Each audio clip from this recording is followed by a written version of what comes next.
ప్రజాభవన్ దగ్గరికి ప్రతి మంగళవారం అండ్ శుక్రవారం మనందరికీ తెలుసు వారంలో 2 రోజుల పాటు ప్రజలు ఏవైనా సమస్యలు ఉంటే చెప్పుకోవడానికి ఇక్కడికి రావచ్చు అండ్ అప్లికేషన్ కూడా ఇవ్వచ్చు.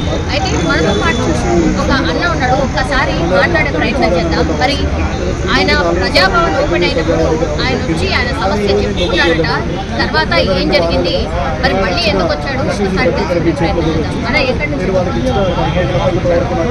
రంగారెడ్డి జిల్లా పొద్దున్న మాట్లాడారు. మా పాపకి అందిసి వచ్చింది. పాపకి ఏంటంటే ప్రైవేట్ హాస్పిటల్ తీసుకెళ్ళారు. అక్కడ 3 lakhs అయిపోయింది. వాళ్ళు ఏమన్నారంటే 3 days ట్రీట్మెంట్ చేసిన తర్వాత ఎవరంటే రేషన్ దగ్గరలాగా ఇచ్చారు. కాకపోతే వాళ్ళు ఏమన్నారంటే అమ్మ మీకు హాస్పిటల్ కానీ హాస్పిటల్కి వెళ్ళమన్నారు. ఆ దగ్గర స్తోమత లేక ఈఎస్ఐ హాస్పిటల్కి వెళ్ళారు. అక్కడ కూడా 3 days వాళ్ళు అవి ఇవి చేశారు మేడం. మెరిట్స్ కానీ అవి ఇచ్చారు. అమ్మ మీకు బాబులు తగ్గట్లేదు. ఇది ఏంటంటే ఇప్పుడు ఎవరికైనా కానీ డెంగ్యూ ఫీవర్ కానీ ఏ ఫీవర్ అయినా కానీ అంటే వాళ్ళ మందులో తగ్గిపోతామా. ఈ బాబుకి ఏంటంటే చాలా సీరియస్ అంటే ఇది ఏంటంటే జెనెటిక్ స్టేజ్ చేసిన తర్వాత ఉద్యోగి మాస్క్ అనేది ఒక రకమైన అరుదైన వ్యాధి ఈ బాబుకి. అంటే ఈ వ్యాధి లక్షణాలు ఏంటంటే ఈ బాబుకి ఇమ్యూనిటీ లేకపోవడం వల్ల జ్వరం వస్తుంటుంది, తగ్గిపోతుంటుంది. అక్కడ హాస్పిటల్ ఉన్నప్పుడే ఐసీయూ ఉన్నప్పుడు తగ్గింది, కానీ జనరల్ వార్డుకి వెళ్తే అప్పుడే ఎందుకు వచ్చేసింది. వచ్చేసిన తర్వాత మధ్యలో ఒకసారి ఇంటికి కూడా వెళ్తాం. ఇంటికి వెళ్తే మాకు భయం వేస్తుంది. అక్కడికి లేచి వచ్చిన తర్వాత మళ్ళీ జ్వరం వస్తే మళ్ళీ ఇదే పని అక్కడికి వెళ్దాం రావడం. ఎందుకంటే మాకు స్తోమత లేక అందువల్ల ఏంటంటే బాబుది 5 months జూలై 15 ఇప్పుడు ఉన్న ఫోటో పాప బాబుకి ఏంటంటే చాలా సీరియస్. 12 కేజీల నుంచి బాబా 8 వచ్చేసింది అన్నమాట. ఇంకా చెప్పాల్సిన అవసరం లేదు. బాబు గురించి ఈఎస్ఐకి వెళ్ళాం. ఈఎస్ఐలో కూడా ఇప్పుడు వచ్చిన బాబు వచ్చేది వ్యాధి ఇదన్నమాట.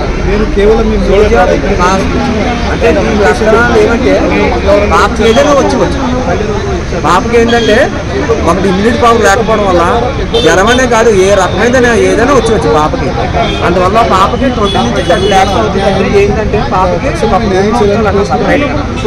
అదే పేషెంట్లు పాపకి చెప్తున్నమాట ఏం ప్రాబ్లం ఏంటంటే ఇమ్యూనిటీ పవర్ లేదు. అదే పాపకు రీసెంట్గా పిలుసు కూడా వచ్చింది. మాకేంటంటే 5 months నుంచి ఈఎస్ఐలో ఉన్నాం. మా మెసేజ్ నేను తిండి లేదు, తిప్పలు లేవు, పడుకోవడానికి ఇబ్బంది ఉంటుంది, బయట నుంచి అలౌడ్ ఉంది ఈఎస్ఐలో. అందువల్ల ఏంటంటే చూస్తున్నాం అందరూ గవర్నమెంట్ హాస్పిటల్కి వెళ్ళినా కూడా మాకు పని కాలేదు మేడం.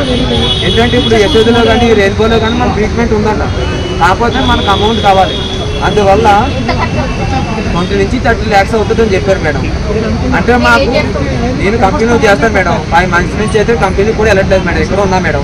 ఒక టెన్షన్ మేడం, టెన్షన్తో ఉన్న లైఫ్ ఉన్నది మేడం. ఇప్పుడు అసలు మాకు 2 పిల్లలు మేడం, బాబు పాప. బాబు ఫస్ట్ తర్వాత పాప. నాకు 5 months నుంచి ఇదే 1 month మా పాపకి ఎందుకు వచ్చిందని నేను బాధపడుతున్నాను మేడం. ఇంకోటి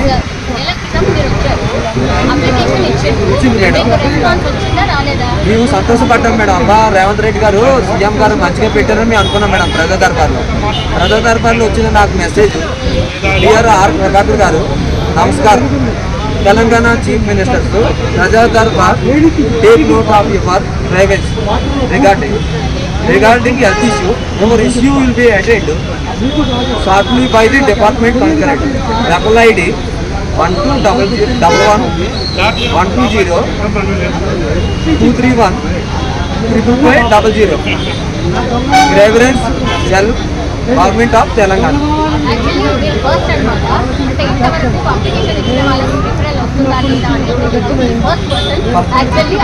రిఫరల్ నంబర్ వస్తుంది, సమస్యకి పరిష్కారం దొరుకుతుంది అని రిఫరల్ నంబర్ ఇచ్చారు. మరి ఈ రోజు ఎందుకు వచ్చారు? మేము అడగలేదు మేడం. అడగలేదంటే దీంట్లో ఏమైనా వచ్చిందంటే కాల్ చేస్తారని వచ్చింది మేడం. వాళ్ళు ఏంటంటే ఇప్పుడు అందరూ ఏమంటారంటే మాది యాక్చువల్ వచ్చేసి అయితే ఆంధ్ర మేడం కాదు మేడం. అందరూ ఏమంటారంటే హైదరాబాద్లో అందరూ ఉంటారు, పవన్ కళ్యాణ్ కానీ ట్విట్టర్ కానీ ఎవరైనా మాయలో కంటే అందరికీ సాయం చేస్తారని చెప్తున్నారు మేడం. అంటే మీరు ఎక్కడ ఎవరు స్పందించట్లేదు. మీడియా ద్వారాకైనా కూడా మీరు హెల్పింగ్ చేస్తారని వచ్చారు. మమ్మల్ని అయితే ఎవరు పట్టించుకోవట్లేదు. అడుగుతాం మేడం, మీరు వెళ్తాము అడుగుతాం. అందువల్ల ఏంటంటే వాళ్ళు ఒక్కరే కాదు మేడం, సీఎం రేవంత్ రెడ్డి గారు కూడా చూసి స్పందించారు మేడం. ఇదేంటంటే 1 మంత్ క్రితం ఇచ్చాం, ఆల్రెడీ వాళ్ళ దగ్గర ఉంటుందిగా మేడం, మా మొబైల్ నెంబర్లు 3 మొబైల్ నెంబర్లు ఇచ్చాం, ఆధార్ కార్డు ఇచ్చాం, అన్ని ఇచ్చాం మేడం. ఏంటంటే పక్కన పెడిసారు ఎల్టీసీ అనమాట, మామూలుగా అయితే కాదు మేడం. ఇది పాపది ఏంటంటే కోటి మందిలో ఒక వచ్చి వ్యాధి అంట, అందరూ ఏమంటే పెద్దోళ్ళు కానీ రెస్పాండ్ అయితే ఇది పెద్ద పని కాదు మేడం ట్రీట్మెంట్కి. అందరూ అదే అంటున్నారు అన్నమాట, అందరూ ఎల్టీ చేస్తారు అనుకుంటున్నారు ఏటీఆర్ కానీ కాదు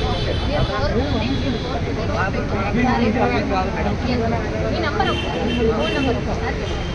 మా మొబైల్ నెంబర్ మేడం, మా మిస్సెస్ పేరు Ruttala Madhavi, PhonePe number 9963901351 madam, PhonePe number. Bank account number అయితే ఎస్బీఐ అకౌంట్ ఇదే నెంబర్ మేడం. అదే అదే మేడం, అదే మేడం, అదే నెంబర్. అంటే మాకు షాప్కి మెరుగైన ట్రీట్మెంట్ అందించాలని కోరుతున్నాం మేడం. ఎందుకంటే 5 lakhs దాకా అయిపోయింది మేడం. టెస్ట్లో కూడా ఒక్కొక్క టెస్ట్ 15,000 20,000 మేడం టెస్ట్లో. మా దగ్గర ఏంటంటే ఉన్న కాడికి డబ్బులన్నీ అయిపోయాయి. ఎవరైనా స్పందించి మాకు హెల్పింగ్ చేస్తే జీవితాంతం రుణపడి ఉంటాం మేడం వాళ్ళకి. అందుకే అందరికీ శుభాకాంక్షలు చెప్తున్నాం మేడం. ఎందుకంటే ఈ ఒకే రాజకీయం వద్దు మేడం, ఎవరు స్పందించినా పర్లేదు మేడం, వాళ్ళు వీళ్ళని లేదు, అందరికీ కళాలు అందరూ స్పందించాలని కోరుతున్నాం. మొత్తం మీద అది యాక్చువల్లీ ఆయనకు ఉన్నటువంటి ప్రాబ్లం పర్సనల్ ప్రాబ్లం. అంటే వాళ్ళ పాపకి బాగాలేదు, ఆ స్తోమత కూడా లేదు, అంటే అరుదైన వ్యాధి కాబట్టి దీనికి ట్రీట్మెంట్ జరగాలంటే కూడా పెద్ద హాస్పిటల్ అంటే రెయిన్బో లాంటి చిల్డ్రన్ స్పెషలిస్ట్ హాస్పిటల్ మాత్రమే ట్రీట్మెంట్ జరుగుతుందా. ఆయన రిక్వెస్ట్ ఒకటే, ఎవరైనా సరే ఈ వీడియో చూసినటువంటి వాళ్ళు స్పందిస్తే బాగుంటుంది. అండ్ ఈ వీడియో ద్వారా ఇంకెవరైనా స్పందించి మా పాపకి హెల్ప్ చేసి ట్రీట్మెంట్ చేపిస్తే సరిపోతుంది అన్నటువంటి మాట.